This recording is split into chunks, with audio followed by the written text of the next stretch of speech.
Segunda de Samuel, en el capítulo 23.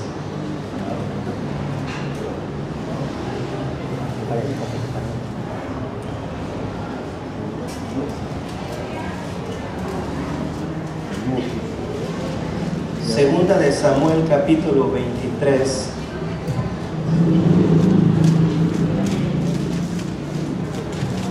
Si tienes a bien ponerte en pie para leer con reverencia la palabra.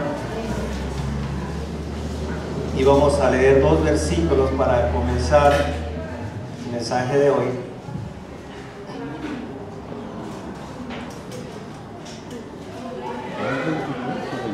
Y vamos a hablar precisamente del tema defendiendo con valentía. Recuerden que este año es un año de nuevos comienzos, de cosecha, de alumbramientos, pero también es un año de defender lo que ya Dios nos ha dado. Y te invito a que leamos versículo 11 y versículo 12, segunda de Samuel capítulo 23, los versículos 11 y 12. Si no tienes una Biblia ahí contigo, acércate con alguien que tiene una Biblia, o puedes observar aquí en la pantalla, ahí tenemos ya la cita puesta. Amén. Leemos la palabra en el nombre de nuestro Señor. Dice así: después de este fue Sama, hijo de Age, Ararita. Los filisteos se habían reunido en Lei, donde había un pequeño terreno lleno de lentejas, y el pueblo había huido delante de los filisteos. Él entonces se paró en medio de aquel terreno y lo defendió, y mató a los filisteos, y Jehová dio una gran victoria. Ayúdame a leer lo último. Y Jehová dio una gran victoria. De nuevo. Y Jehová dio una gran victoria. Padre precioso, en esta mañana agradecemos, Padre, porque tú eres el Dios que nos da victorias, y victorias grandes y victorias sobrenaturales, y eso es lo que anhelamos, Señor. Que cada día nuestras vidas estén guiadas por tu presencia, por tu Espíritu, que estemos rodeados, cubiertos de esa gracia, de ese vallado a nuestro alrededor, Señor, que tú levantas con tu presencia, y que cada día, Señor, podamos con valentía defender aquello que nos has entregado ya, y tomar posesión, Señor, de aquello que has prometido a nuestras vidas. Te damos muchas gracias en el nombre poderoso de Jesús. Amén. A este mensaje le estamos llamando defender con valentía. ¿Cómo le estamos llamando? Defender con valentía. Puedes tomar tu lugar, puedes tomar tu asiento. Segunda de Samuel capítulo 23. Está hablando ya de los últimos tiempos, los últimos momentos, acerca de la vida del rey David. Un hombre que caminó con el Señor, que tuvo un corazón conforme al corazón del Señor. Desde luego, lo hemos dicho, no quiere decir, cuando dice la Biblia que tenía un corazón conforme al corazón de Dios, no quiere decir que era un hombre sin defectos, no quiere decir que era un hombre infalible, era un ser humano como tú y como yo. Así que si él tenía un corazón conforme al corazón de Dios, tú y yo podemos tener un corazón conforme al corazón de Dios. ¿Qué significa tener un corazón conforme al corazón de Dios? Que tú conoces lo que Dios quiere, siente, anhela, desea. Tú lo sabes porque caminas en comunión con Él. Antes de que Dios te diga yo quiero, tú sabes lo que Dios quiere. Antes de que Dios te diga haz esto, tú ya lo estás haciendo porque tú conoces el corazón de Dios, ¿sí? Es como cuando los esposos, ¿cuántos esposos enamorados de sus esposas hay aquí? Ya los metí en un problema, ¿verdad? Porque alguno no está levantando la mano y la esposa ya está afilando el codo para dar el codazo. Pero cuando el esposo enamorado se imagina así, la esposa pasa por la tienda, por el aparador y ve las zapatillas, y la esposa voltea y las ve y suspira, dice, quiere esas zapatillas, ¿verdad? Y va y se las compra porque sabe lo que la esposa... Mira, vean a mi esposa aquí. Eso dije, ya los metí y ya nos metimos en problemas. Vamos a la prédica mejor, ¿verdad? Amén. ¿Cuántos esposos dicen amén? Amén. Sí, vamos a la prédica. Capítulo 23, entonces es el tiempo, ya los tiempos finales del reinado de David. De hecho, el encabezado del capítulo 23 dice últimas palabras de David.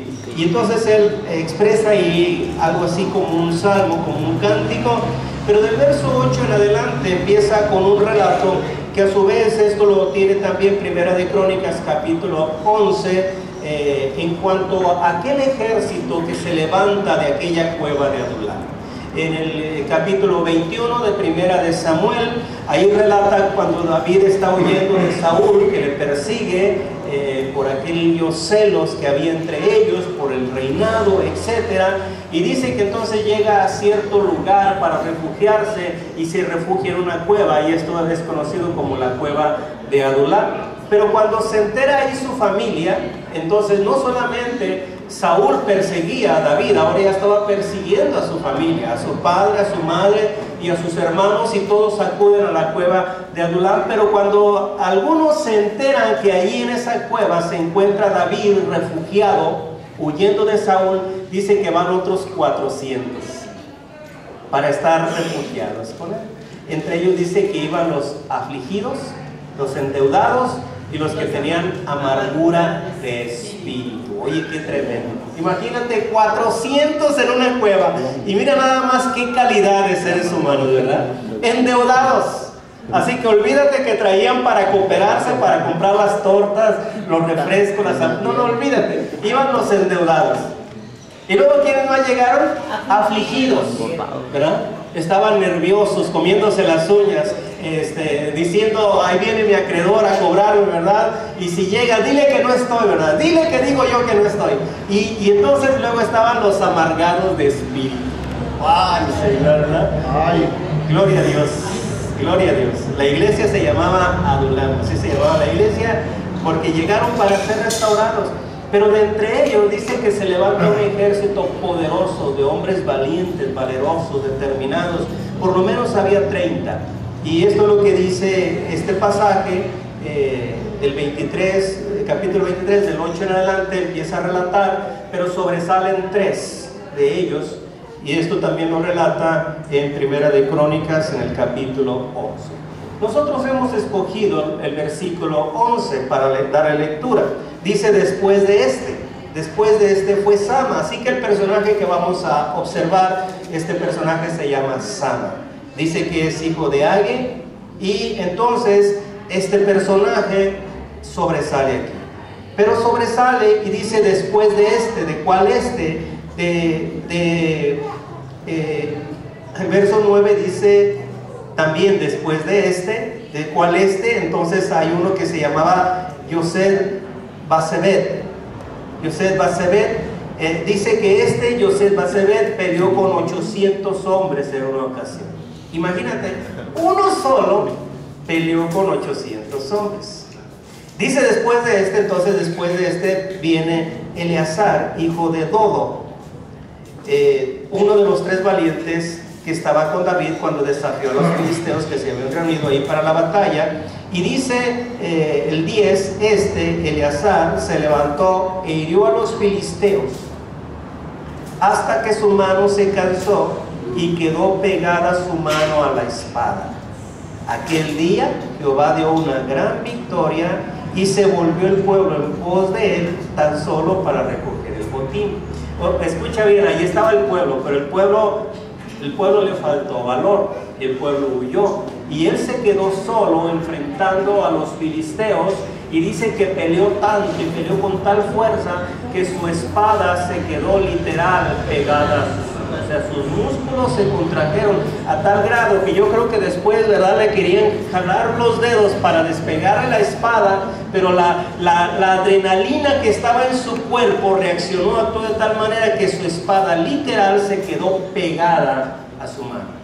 Dice que Jehová dio una gran victoria y el pueblo solamente salió y vino para recoger el botín, para despojar a aquellos que habían quedado tirados en el campo de batalla.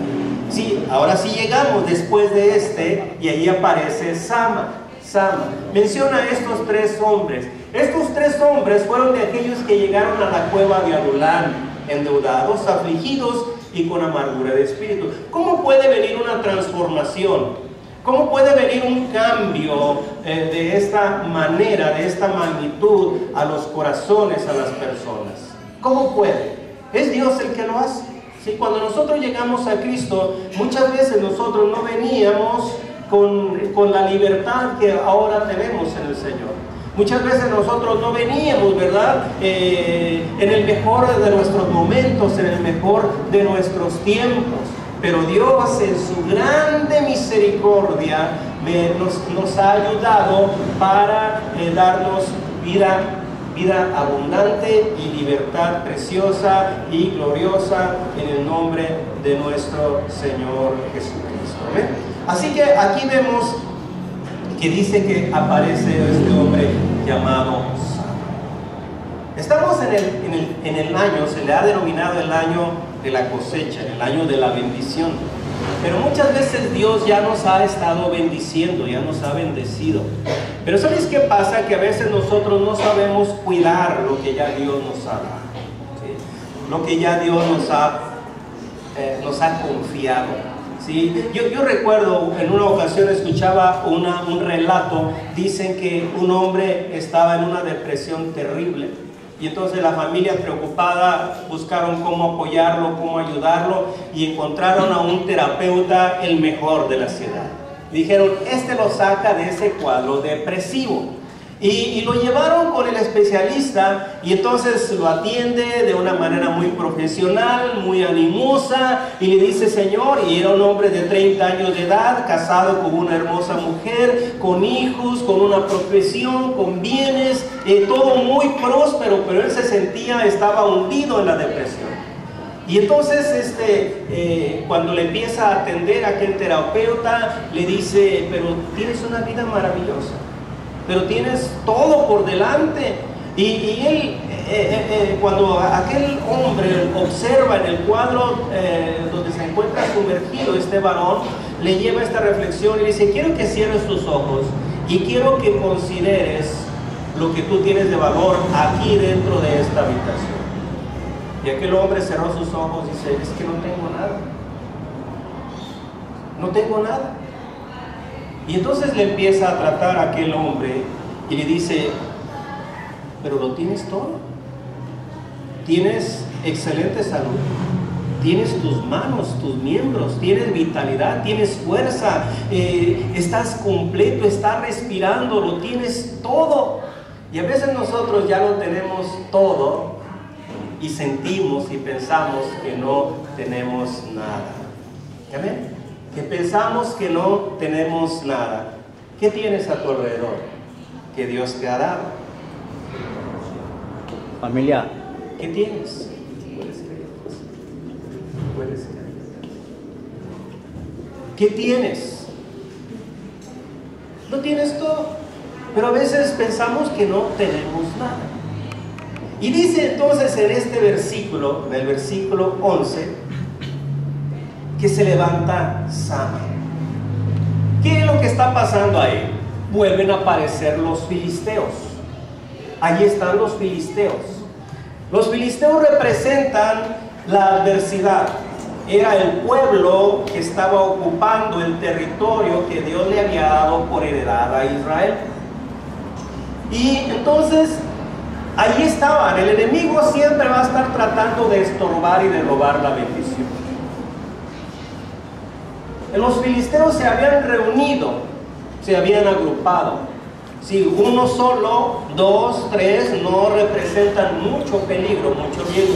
Pero cuando el enemigo se reagrupa, se acomodan, se ponen de acuerdo para venir y embestir, venir y robar, entonces aquello se pone un poquito complicado. Los filisteos se habían reunido y se reunieron, escucha bien, dice que donde había un pequeño terreno lleno de lentejas. Había un plantío, había un sembradío.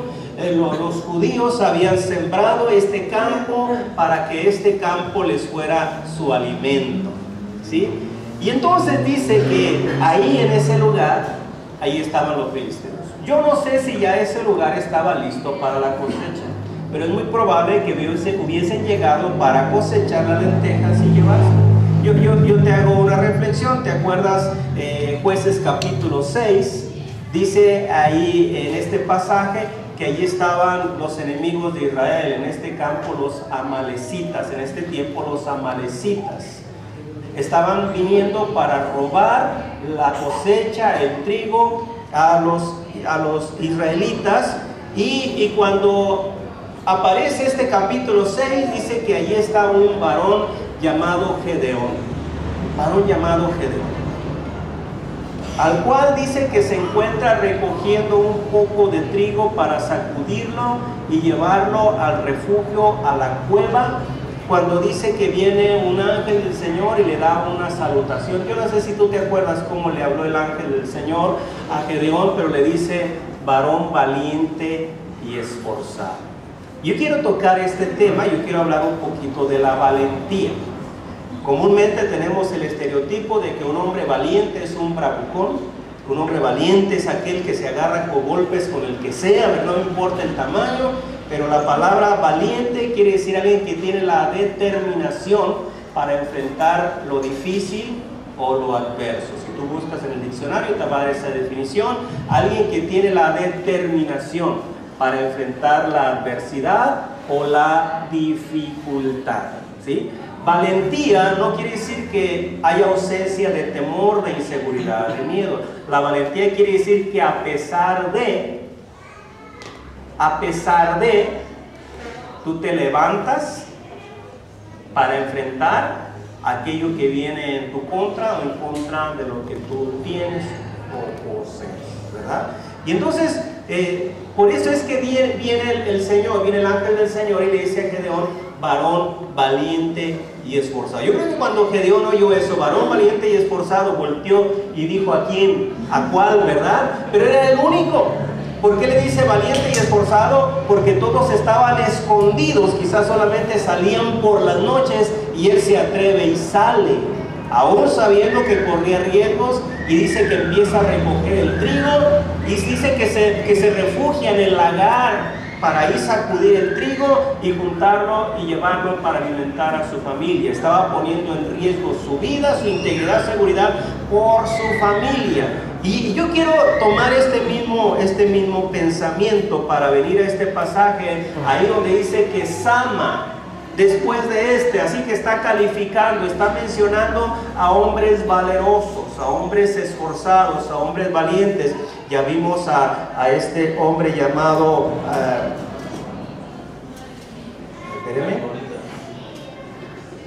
Yosed Basebet, ¿verdad? Y luego vemos a Eleazar, y ahora viene el versículo 11 con Sama. Ahora, se refiere a un campo de lentejas, pero yo quiero que veamos cómo se refiere a este campo de lentejas. Dice que era un campo o un terreno pequeño.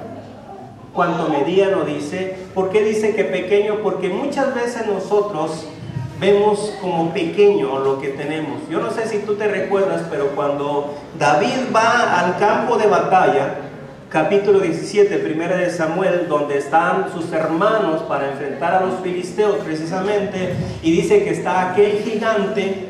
Cuando sus hermanos le ven llegar, dice que le llaman la atención a David, y entonces le dicen: ¿a quién has dejado aquellas pocas ovejas que hay en el desierto? Escucha bien, quizás no eran pocas, pero como ellas estaban en el desánimo, como ellos estaban enfrentando aquella adversidad, 1 Samuel 17, 28 dice: oyéndole hablar Eliab, su hermano mayor, con aquellos hombres, se encendió en ira contra David y dijo: ¿para qué has descendido acá? ¿Y a quién has dejado aquellas pocas ovejas en el desierto? Yo conozco tu soberbia y la malicia de tu corazón, que para ver la batalla has venido. Escucha bien, cuando un corazón está desanimado, entonces ve como pequeño, como poco lo que tiene.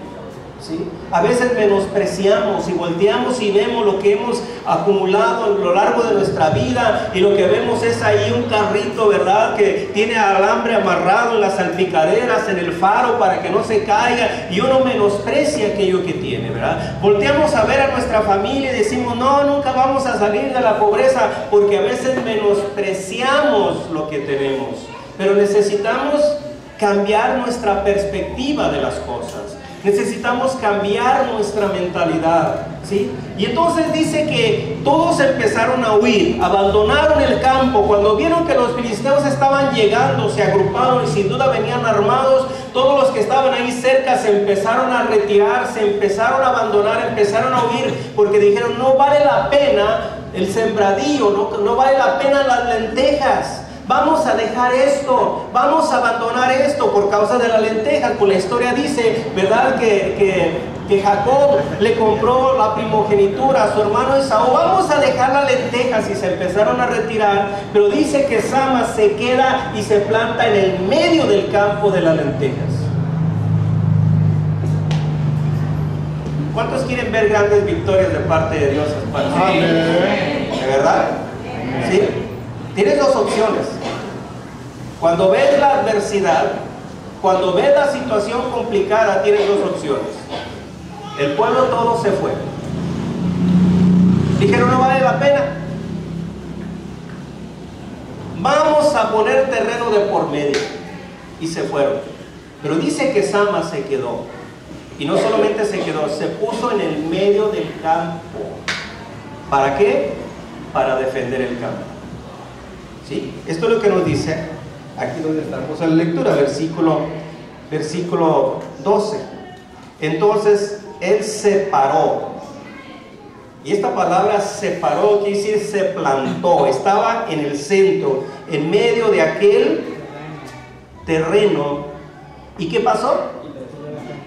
Lo defendió. Wow. Nosotros, nuestra filosofía, ¿verdad?, es muy sencilla. Los refranes populares nos enseñan, ¿verdad?, hay sabiduría ahí, pero escucha bien, no aplica siempre. Hay uno que dice: más vale que digan aquí corrió. Yo creo que de ahí viene, ¿verdad? Yo creo que así dijeron muchos: más vale que digan aquí corrió que aquí quedó. Pero de pronto eso se empieza a impregnar en nuestra mentalidad, en nuestro espíritu. Y vemos alguna situación compleja, delicada en la familia, y entonces el esposo le dice a la esposa: ¿sabes qué? Mira, para no vivir como con problemas, pues cada quien por su lado, y seguimos siendo amigos, ¿verdad? Tan amigos como siempre. ¿Por qué? Porque no queremos tomar la determinación de defender. En cualquiera de los credos que nuestra sociedad practica, cuando hay un enlace nupcial, uno hace votos. No sé si tú te acuerdas. Normalmente el que menos se acuerda es el novio, ¿verdad? Porque estamos tan nerviosos que nada más repetimos lo que nos dicen que repitamos, ¿verdad? Pero más o menos reza así. Uno promete, uno se compromete y uno determina estar unidos en todo, ¿verdad? Por ahí más o menos reza así, dice: en la salud y en la enfermedad, en la pobreza y en la abundancia, ¿verdad? En todo momento uno determina estar junto con aquella persona que ha cautivado tu corazón. Pero luego empiezan a venir situaciones y uno dice: ay, pastor, es que yo no sabía que mi esposo fuera a ser así, ¿verdad? O al revés, ¿sí? ¿Por qué? Porque uno tiene que estar consciente que en el camino vamos a encontrar ciertas adversidades. Tienes dos opciones: o emprendes la huida, o te paras con firmeza y defiendes aquello que Dios ya te ha dado. Eso fue lo que hizo Sama. Sama se paró, se plantó, se paró en medio del campo. ¿Sabes qué significa estar en medio del campo? De cualquier punto que venga el ataque, yo estoy listo para enfrentarlo. ¿Sí? Pero algo que me sorprende aquí, y me gusta, así que seguimos en la lectura, de este verso 21, dice que lo defendió y mató a los filisteos. Los problemas, vamos a identificar a los filisteos como lo que nos ataca, aquello que nos embiste. Vamos a identificarlo con este tipo de problemas, los problemas. Los problemas no solamente los evites, los problemas resuélvelos. ¿Entiendes? Muchas veces solamente los ignoramos. Ah, pues resulta que tengo una deuda por ahí. Y volvemos a nuestras filosofías. Nuestra filosofía nos ha enseñado, pues, que se preocupe al que le debo, ¿verdad? Que se preocupe aquel que me prestó, yo de qué me apuro. Pero, ¿qué nos enseña aquí Sama? No solamente evadió, no solamente se paró así como diciendo, no vengan porque aquí estoy. No, dice que los enfrentó y los mató. Sí, uno tiene que responsabilizarse y tratar con aquellos asuntos. ¿Qué fue lo que le aconsejó de parte de Dios, lo que le ordenó de parte de Dios el profeta Samuel a Saúl cuando lo envió a combatir a aquel pueblo que les había estorbado en el camino? Dijo, tráelos, ¿verdad? Bórralos, extermínalos, mátalos a todos. Mata a los animales, a las mujeres, a los niños, a todos. Y uno pensaría, pero qué crueldad. O sea, Dios sugiriendo esto. Es que Dios está diciendo, así es como te tienes que parar frente a la adversidad y frente al pecado. Aquel pueblo representaba el mundo pasado que nosotros abandonamos cuando venimos a Cristo. Los vicios, los placeres, los compromisos, aquellos hábitos. O sea, dice, acaba con ellos de manera contundente. No es que Dios está mostrando un corazón insensible, cruel, duro. No, está diciendo, si vas a tomar un paso decisivo, si vas a tomar una determinación, tómala de esta manera, de manera contundente, de manera absoluta. Así que cuando se para Sama en medio de aquel terreno para defender lo que era de ellos, ¿me entiendes? El enemigo va a venir para robarte. Jesús dijo, ¿verdad? El ladrón no viene sino para hurtar, matar y destruir. Alguien dirá, bueno, pues que se lo lleve, total. No, es que no se va a conformar con robarte. Él tiene más interés. Él quiere hurtarte, robarte. Él quiere matar y quiere llegar hasta la destrucción. ¿Sí? Esas son sus intenciones, son sus planes. Tú dirás, ya me robó. No, si ya te robó, vamos a recuperar lo que nos robó. ¿Sí? Vamos a obligarlo a que nos devuelva lo que nos robó. Algunos nos ha robado la salud, algunos nos ha robado la economía, algunos nos ha robado la confianza, la fe, etc. Bueno, no te conformes con decir, ya me robó, pues ni modo. No, te tiene que devolver lo que te robó. ¿Sí? Cuando Jesús llega a Jericó, y dice que va entrando a la ciudad, dice que sale a su encuentro un hombre llamado Zaqueo. Este quería ver quién era Jesús. Zaqueo era el jefe de los publicanos. Y dice que no podía a causa de su estatura muy baja y que la gente no le permitía. Corre adelante y se sube a un árbol. Y cuando Jesús está llegando al árbol, lo ve y le dice, Zaqueo, bájate de ahí. Date prisa, desciende porque es necesario que yo llegue a tu casa. Y cuando Jesús está en su casa, dice que se pone Zaqueo en pie y le dice, Señor, he aquí, la mitad de mis bienes doy para los pobres. Y si en algo he defraudado a alguno, se lo voy a devolver cuadruplicado. Ahora, lo que no sabemos es que él está cumpliendo con la ley. La ley dice así. La ley levítica dice que si alguien toma algo tuyo, está obligado a devolvértelo, pero devolvértelo 4 veces. ¿A cuántos el enemigo les ha robado? Ahora resulta que a nadie. Son cuates, son camaradas, ¿verdad? ¿Te ha robado algo el enemigo? Sí. No te conformes. No le digas, compa, pues ya mira, con que no me robes más, Dios te bendiga. No. Tiene que devolverte lo que te ha robado y te lo tiene que revolver. Amén, aleluya. Él sabe, ¿verdad? Él sabe. Yo se lo he dicho, cuidado y te metas conmigo o con lo mío. Vas a salir perdido. ¿Sí? En algunas ocasiones que me he visto envuelto en algunas situaciones que no son favorables para mi vida, yo digo, de todas maneras me lo vas a devolver cuadruplicado. Me lo vas a regresar cuadruplicado. Aleluya. Se paró Sama en medio del campo. Ahí estaba Eleazar antes de él. Y yo creo que él supo lo que hizo Eleazar. ¿Qué hizo Eleazar?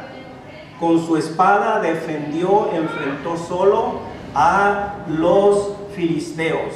Y sin duda también sabía lo que había hecho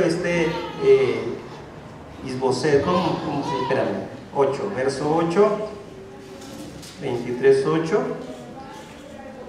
Yosef Basebet, que él solo había enfrentado a 800, y eran los amigos, los que se levantaban temprano en la mañana y ponían la ollita del café y empezaban a platicar de sus anécdotas. Y yo creo que se habían levantado ese día, ¿verdad? Diciendo, ¿sabes que los filisteos andan rondando?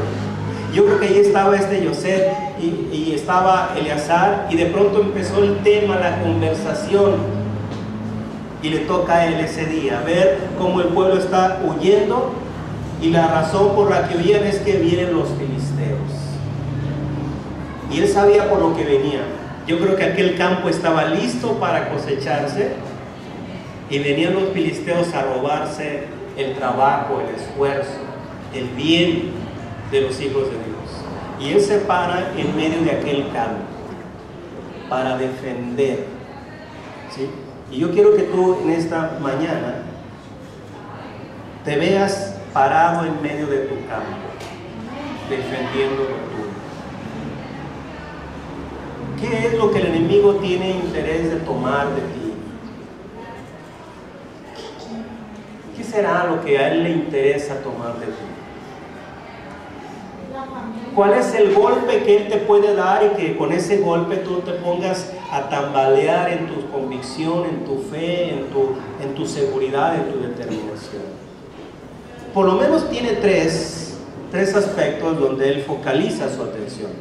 Uno de ellos es la familia, otro de ellos es la salud, y otro de ellos son los bienes o la economía.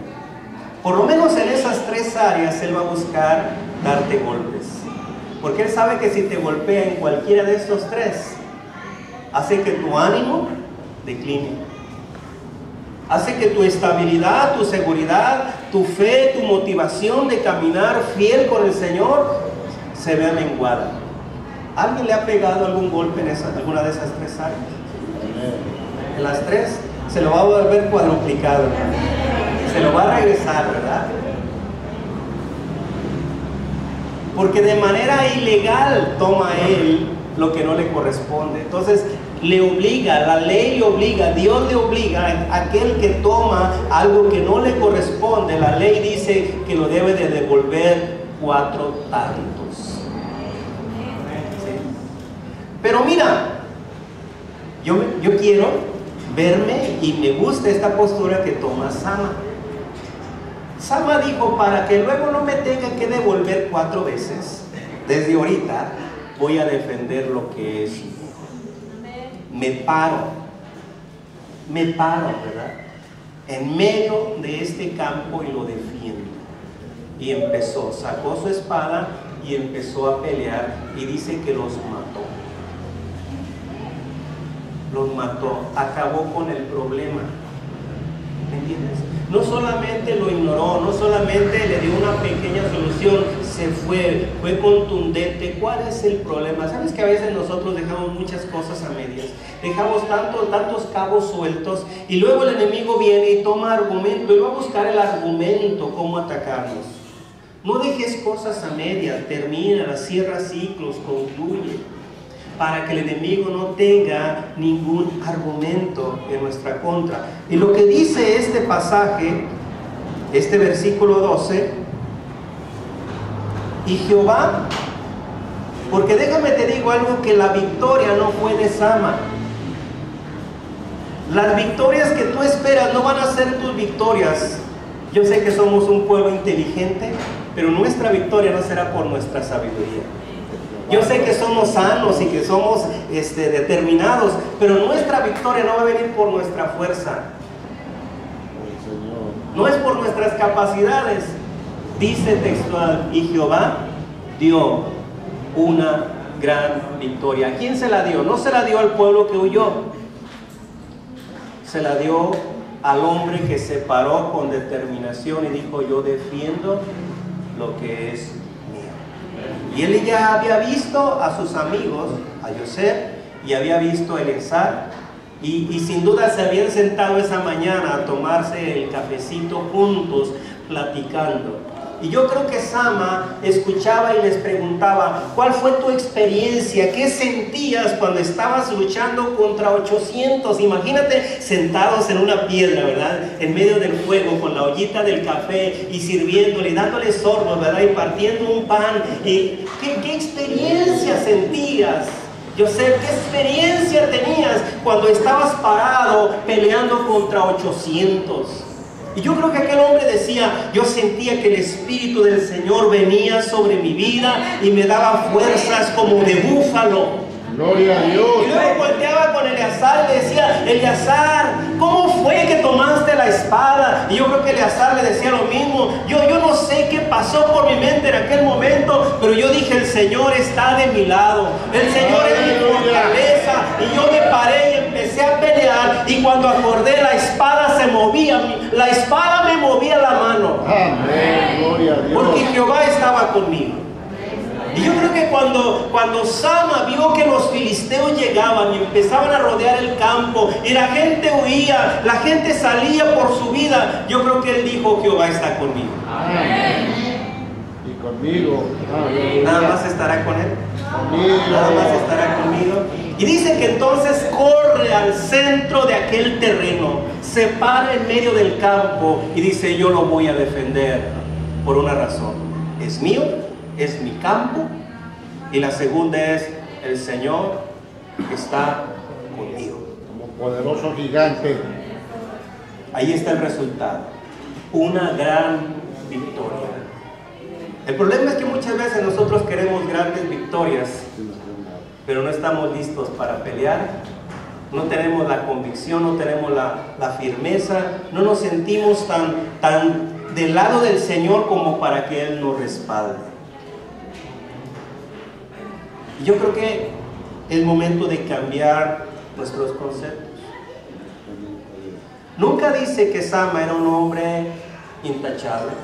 Nunca dice que Sama o alguno de ellos era un hombre de una estirpe, de un linaje. Simplemente dice que eran hombres sencillos. Yo les acabo de relatar cómo es que llegaron para unirse al movimiento de David. Llegaron endeudados, llegaron con aflicción y con amargura de espíritu. ¿Sí? Creo que nosotros entramos también dentro de este estándar para decir, yo puedo confiar que Dios va a respaldar mi vida y me va a dar una gran victoria. Amén. En su Una gran nombre. victoria. Y te vuelvo a decir, valentía no es sinónimo de ausencia de temor, de inseguridad. La valentía es que a pesar de, yo estoy listo para defenderlo. A veces como padres de familia, llegan nuestros hijos a la adolescencia, ¿verdad? Y entonces estamos en el dilema. ¿Qué hago? Porque apenas entran a la secundaria, ¿verdad? Y ya resulta que los empiezan a invitar a ciertas actividades. Y uno dice, pero espérame, ¿y a qué hora vas a llegar? Ay, mamá, no sé, ni me preguntes. Y luego de pronto ya les da vergüenza que uno vaya por ellos, ¿verdad? No, espérame, ¿qué van a decir, mamá? No, espérate, o si me esperas a una cuadra allá donde no me vean mis amigos, ¿verdad? Porque los empieza a jalar un ambiente diferente. Muchos van a decir, ay, exagerado, ¿verdad? Espérate, deja que lleguen con tus hijos ahí, ¿verdad? Y los empiezan a bombardear y te los atraen, ¿verdad? Y lo que tú tardaste 10 años en enseñarle estos principios, en 3 días te le cambian el chip.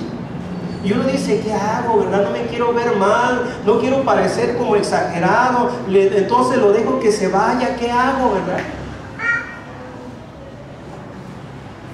Algo que Sama, párate en medio del campo y defiende lo que es tuyo. ¿Sí? Te van a criticar algunos, pero mejor que te critiquen por hacer y no por huir y dejar que el enemigo robe lo que es tuyo. ¿Me entiendes? Muchas veces Dios nos quiere dar una grande victoria, pero nosotros no somos tan endebles ante las circunstancias, ante las situaciones, Me encanta porque en los mismos 3 pasajes que hemos leído aquí, termina el verso de la misma manera. Mira, si nos vamos al versículo 10, dice el versículo 10, y quedó pegada su mano a la espada, y aquel día Jehová dio una gran victoria. Si nos vamos al versículo 12, dice lo siguiente: y defendió el terreno y mató a los filisteos, y Jehová dio una gran victoria. Yo quisiera que esta secuencia se siguiera escribiendo día con día con nosotros, que día con día se pueda decir: ¿cómo te llamas? Enrique. O acá hay otro Enrique. O tú no eres Enrique. Y Jehová dio una gran victoria. ¿Por qué? Porque nos paramos firmes, con convicción, con seguridad, sabiendo que Dios está de nuestro lado. Tú me dirás: pastor, pero a mí el diablo me echa un montón. Ahí está, peleó con 800, él solo. Ahí está el otro, ¿verdad? No del número, pero dice que se le pegó la espada a la mano. Ahí está este hombre. ¿Cuántos serían que el pueblo salió huyendo? Yo no sé. Pero recuerda que en una ocasión sale el siervo de Eliseo a ir al pozo al agua, y cuando sale por el agua tempranito en la mañana regresa corriendo espantado y dice: ay, Señor mío, en la que nos metimos. Dice que vio que los montes, los campos estaban llenos de aquel ejército contrario. Pero ¿cuál fue la respuesta de Eliseo? Señor, abre los ojos a este. Y yo creo que hay 3 puntos ahí suspensivos a este hombre falto de fe, para que vea que son más los que están de nuestro lado que los que están en nuestro lado. Aleluya. ¿Cuántos están en tu contra? El ángel de Jehová acampa. Pero ¿cuántos están de tu lado? El Señor quiere darte gran victoria.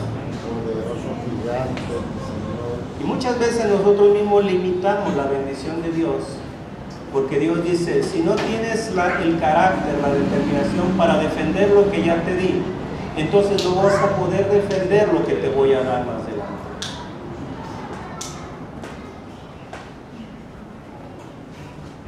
Que Dios llene nuestro corazón de valentía. Y la valentía es la determinación para enfrentar lo adverso, o para enfrentar aquello que parece más grande que nuestras propias capacidades. Es la determinación, porque la victoria no es tuya. La victoria la da el Señor a los que están listos para defender lo que ya tienen. ¿Qué es lo que ya tienes? ¿Qué es lo que ya Dios te ha dado?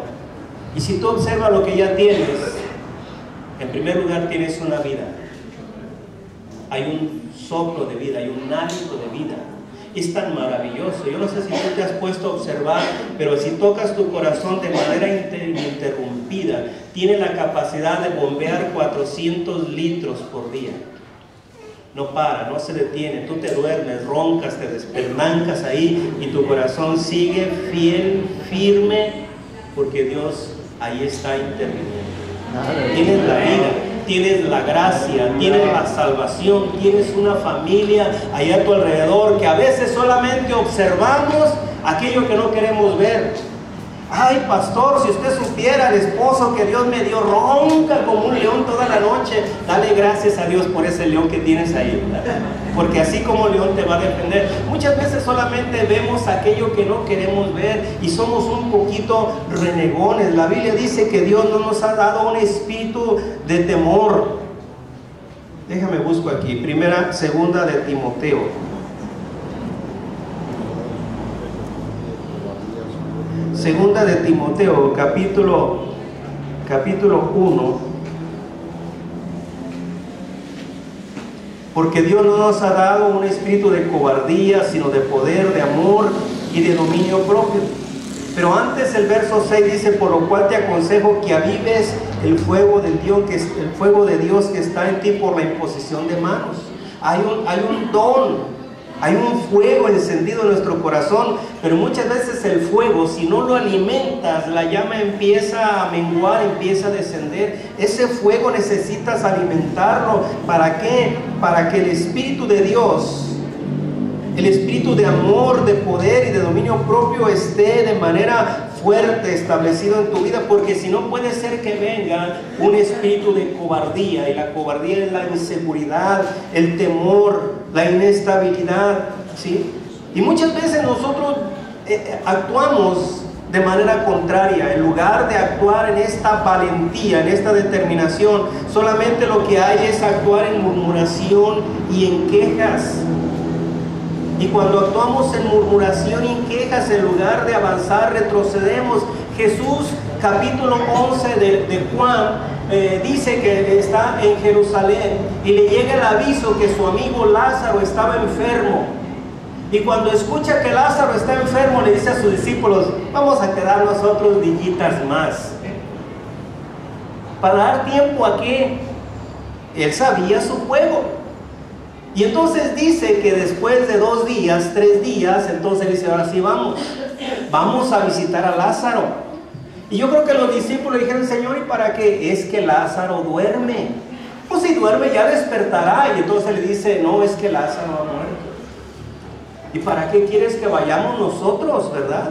Entonces ya les preocupó y se van.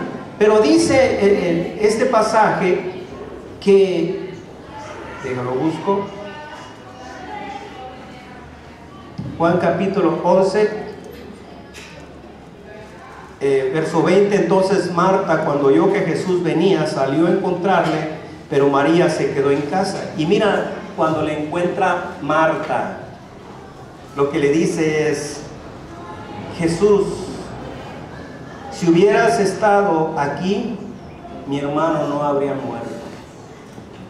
Ahora, eso es el 21. Ahora vámonos al 31. 32. María, cuando llegó a donde estaba Jesús, al verle, se postró a sus pies diciéndole: ¿qué cosa? Señor, si hubieses estado aquí, mi hermano no habría muerto. Muchas veces nosotros solamente lo que tenemos en nuestro corazón, en nuestro espíritu, lejos de tener ese espíritu de poder, de amor y de dominio propio, lo único que hay en nosotros es lo contrario. Más bien está el reclamo, está la insatisfacción, está la murmuración. Las mismas hermanas de Lázaro, por el dolor, por la pena, por lo que sea, pero cuando vieron a Jesús, en lugar de correr, aunque Marta le dijo: sí, yo sé que resucitará, ¿verdad? Yo sé que lo que tú pidieres al Padre, Él te lo concederá. Pero ahí estaba una palabra de reclamo: Señor, si tú hubieras estado aquí. ¿Y sabes por qué era el reclamo? Porque le habían mandado avisar y no vino. Pero cuando el Señor quiere darte una gran victoria, a veces se va a tardar un poquito, para que veas que no lo lograste en tus fuerzas, para que veas que no lo conseguiste tú, que cuando estaba tan complicado que no podía lograrse por nuestra sabiduría, por nuestras fuerzas, entonces ya no podemos robarle los créditos al Señor. Señor, esto solamente vino de ti. Aleluya. Así que si tú estás esperando algo glorioso de Dios y ya se lo pediste y se tardó un poquito, prepárate para celebrar, Vete comprando las espantasuegras, vete comprando los cohetes, ¿verdad? Porque Dios te va a dar una grande victoria. Amén. Yo no sé de qué estaba enfermo Lázaro, pero Jesús se estaba preparando para una grande victoria. Por eso se tardó 2 días más. Porque no era lo mismo orar para que se sanara que orar para que se levantara de la tumba después de 4 días. Yo no sé si tú estás listo para las grandes victorias. Sama estaba listo. Cuando vio que el pueblo estaba huyendo, dice que él corrió y se plantó en medio del campo para defender. Dios este año nos va a estar entregando grandes victorias. Grandes victorias. No me importa si lo crees o no. Pero Dios nos va a estar entregando grandes victorias. Pero lo va a lograr mucho más fácil y pronto con nosotros cuando, como Sama, en lugar de huir, corremos para defender. Y cuando yo hablo de defender, estoy hablando de hacerlo de la manera apropiada, correcta. ¿Me entiendes? De la manera correcta. Hoy que estaba anotando algunas cosas aquí, recordando de la valentía, me acordé de mi primer predicación. Algunas veces lo he platicado, pero cuando yo prediqué mi primer predicación, ya había predicado con los jóvenes 1 o 2 veces, y me mandaron, allá en Michoacán hay una presa o una represa que se llama Infiernillo. Y entonces en Infiernillo estaba un pastor y unas familias de la iglesia de Paxingán tenían buena comunicación con el pastor de Infiernillo. Y entonces una hermana dice, voy a ir a visitar al pastor, e invitó a 2, 3 de la iglesia y entre ellos me invita a mí. Pues ahí vamos, ¿verdad? Pues llegamos a Infiernillo, estuvimos un día con el pastor y el pastor dice, hay que ir a predicarles allá. Hay un lugar que se conoce el Cerro de la Lumbre. El Cerro de la Lumbre de Infiernillo quedaba a 1:30 en vehículo y llegábamos a un lugar, una ordeña, un corral, y de ahí caminábamos 2 horas a pie subiendo los cerros. Allá quedaba el Cerro de la Lumbre. Y allá no había pueblo, había casas, quizás unas 15 casas en la montaña. Y entonces cuando se iba a predicar, alguien salía y empezaba a gritar entre los montes, entre los cerros, va a haber reunión, los hermanos llegaron en la casa de Panchito, y entonces la gente venía en la noche. Pero resulta que el pastor no puede ir porque tiene un contratiempo. Y me dice, hermano, pues ahí está, llévate el carrito. Tenía un safari, yo no sé cuántos, un bochito, un safari, y ahí vamos, ¿verdad? 1:30 caminando entre las serranías, llegamos a un lugar y aquí se queda el carrito y ahora sí caminando. Íbamos, yo era el varón, tenía 17 años, yo era el hombre y iban 2 jovencitas y 2 hermanas mayores. Y vámonos. Pues resulta que ya estando allá, hasta estando allá, me dice la hermana, una hermanita misionera, me dice, hermano Carlitos, pues ni modo, hermano, venimos puras mujeres, tú eres el hombre, tú vas a predicar. Santo Dios, yo dije, pues yo nunca he predicado, hermana, ¿y qué les voy a decir? Pues ora a Dios. Y entonces pues resulta que empieza la reunión en la noche, y la reunión era en un cuartito como de 5 por 5, casitas de adobe, y yo empiezo a predicar. No me acuerdo de qué prediqué. Lo que sí me acuerdo, para terminar, yo les dije, pues esta noche es una noche de tomar decisión. Un buen predicador, ¿verdad? Llamado para que acepten a Cristo. Y entonces yo le dije, y se trata de valentía. Y la palabra del Señor dice que el reino de los cielos sufre violencia, y los violentos, los valientes son los que lo arrebatan. Y que se me ocurre, ¿verdad? Valiente no es el que trae una pistola. Valiente es el que decide entregarle su vida a Cristo. Ay, Señor, yo me sentía con una unción. Y que veo que empiezan a codearse los hombres y a sonreírse, ¿verdad? Les brillaban los dientes entre la noche ahí. Y yo dije, wow, está pegando la palabra. Pues total, hicimos la oración. Y cuando terminé la reunión y despedí y empiezo a saludar a los hombres, entendí por qué se empezaron a reír. Porque todo el mundo traía sus escuadras, ¿verdad?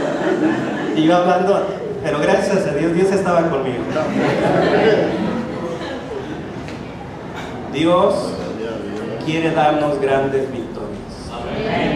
Solamente está buscando a aquellos a quienes les va a dar las grandes victorias. ¿Está listo? Yosef estaba listo. Eleazar estuvo listo. Y Sama dijo, yo no me quedo atrás. Yo estoy listo. Y cuando vio que todo estaba descompuesto a tal grado que no había por qué quedarse y todo el mundo estaba corriendo, yo dijo, yo voy para defender lo que el enemigo me quiere quitar. y se paró en medio del campo y defendió el campo y dice que acabó con el problema. Y Dios le dio grande victoria. Dios te quiere dar grandes victorias. Dios nos quiere dar grandes victorias. Y es tiempo de pararnos firmes ante las adversidades. 3 áreas por lo menos en las que el enemigo querrá estarte robando: salud, familia y bienes. ¿Qué vas a hacer? Este hombre nos enseña lo que debemos hacer. Párate en medio de tu problema y defiende lo que es tuyo, porque Dios está de tu lado.